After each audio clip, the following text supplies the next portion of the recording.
ఓ ముసలాయనకి ప్రతిరోజు రాత్రి చీకటి పడ్డాక ఆకాశంలో వెలిగే నక్షత్రాల్ని చూడాలి అని చాలా బలమైన కోరుకుంటూ ఉండేదనమాట. ఈయన ప్రతిరోజు రాత్రి చీకటి పడంగానే త్వరగా డాబా మీదకెళ్ళిపోయి పడక కుర్చీ వేసుకొని పడక కుర్చీలో కూర్చొని ఆకాశం కేసి చూస్తూ ఉండేవాడు. నక్షత్రాలను చూడడం కోసం అనమాట. ప్రతిరోజు పైకి రావడం, కూర్చోవడం, చూడడం. కానీ పాపం ఈయనకి ఆకాశం ఎప్పుడు స్పష్టంగా కనిపించేది కాదనమాట. ఎప్పుడూ మసకగానే ఉంటూ ఉండేది.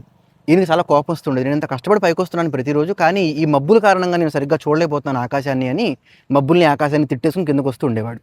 ఈ తంతు ప్రతిరోజు జరుగుతూ ఉండేది. పైకి రావడం, ఆకాశాన్ని కేసి చూడడం, మబ్బుల్ని, ఆకాశాన్ని తిట్టుకోవడం, కనిపించట్లేదని కిందకెళ్ళిపోవడం.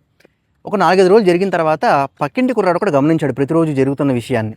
ఒకరోజు తాత డాబా మీదే ఉండగా కుర్రాడు వచ్చి తాత దగ్గరికి, తాత నువ్వు ప్రతిరోజు పైకొస్తున్నావు, పైకి చూస్తావు ఆకాశం తిట్టుకుని కిందకెళ్ళిపోతున్నావు, అసలు ఏం జరుగుతుంది ఇక్కడ అని అడిగేసరికి తాత చెప్పాడు, అరే నాకు నక్షత్రాలను స్పష్టంగా చూడాలనుందిరా, కానీ నేను చూడలేకపోతున్నాను ఈ మబ్బుల వల్ల, నాకు చాలా కోపం వస్తుంది అని చెప్పాడు. కుర్రాడు నవ్వి, అయ్యో పిచ్చి తాత ఇటు రాను అని పిలిచి ఆ తాత ముఖానికి ఉన్న కళ్ళద్దాలు తీసి వీడి టీషర్ట్తో చాలా శుభ్రంగా తుడిచి మళ్ళీ తాత ముఖానికి పెట్టేసి, ఇప్పుడు చూడు తాత పైకి అన్నాడు. తాత పైకి చూశాడు. ఆకాశం చాలా అందంగా కనిపించింది. పౌర్ణమి నాటి చంద్రుడు, నక్షత్రాలు చాలా అందంగా ఉన్నాయి చూడడానికి. తాతకు చాలా సంతోషం కలిగింది చాలా రోజుల తర్వాత. విషయం ఏంటంటే, మీరు లైఫ్లో ఏదైనా అచీవ్ చేయడానికి బయలుదేరేటప్పుడు నిర్ణయించుకున్న తర్వాత మీరు ముందు ఒక 4 మీద ఖచ్చితంగా ఫోకస్ చేయవలసి ఉంటుంది. అవి బేసిక్స్ అనమాట. ఒకటి మీ స్కిల్, రెండవది మీ పర్సనాలిటీ, మూడవది మీ ఫ్యామిలీ, నాలుగవది మీ హెల్త్. ఈ 4 మీద మీరు సరిగ్గా ఫోకస్ చేయకుండా, వాటిని సరిగ్గా మెయింటైన్ చేయకుండా మీరు దేన్ని అచీవ్ చేయలేరు.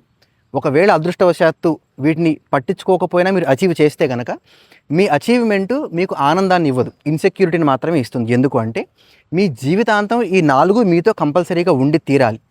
మీరు సరిగ్గా అంతకుముందు వీటి మీద వర్క్ చేయలేదు కాబట్టి మీరు అక్కడికి వెళ్ళాక కూడా మీకు వీటి మీద పట్టు లేని కారణంగా మీరు అక్కడ భయంగానే కూర్చుంటారు. కాబట్టి మీ సక్సెస్ మీకు ఆనందాన్ని ఎప్పటికీ ఇవ్వదు.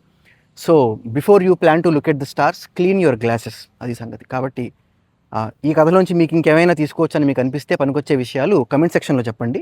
కమెంట్స్ ఎవరైనా చదివే వాళ్ళు ఉంటే వాళ్ళకి ఉపయోగపడుతుంది, అది సంగతి.